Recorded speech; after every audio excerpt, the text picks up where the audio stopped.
Welcome back, guys. Hopefully by now you know how you can work with your strings, and in this video we're actually going to be looking at constant.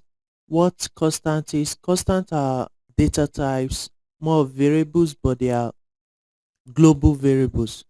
So let's just get started with the coding, and you're actually going to see this.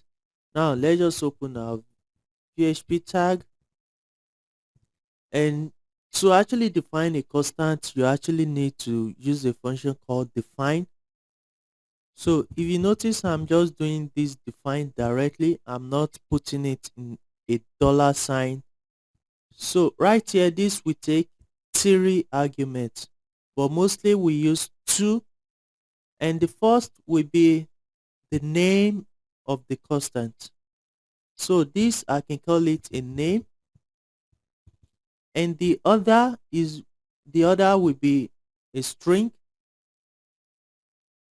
So we can call it,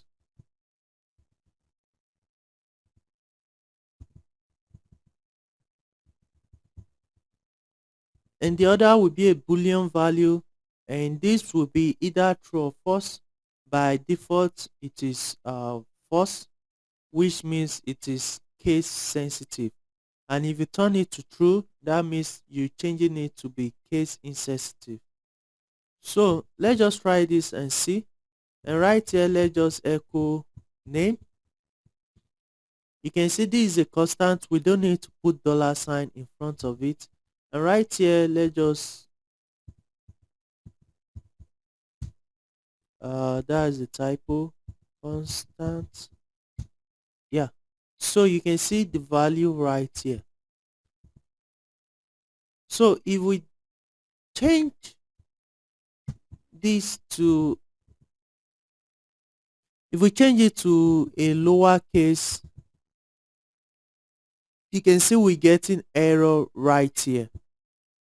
To make it to be case insensitive, we just need to pass in true as the third argument, and if we should refresh, you can see we still have that name right here.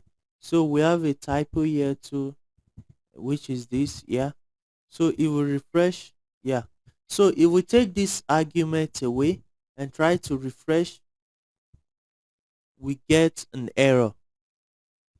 So constant, they are case sensitive unless you specify them not to be. So let's just do name, and that will be all for constant, and I'll see you in next video, guys.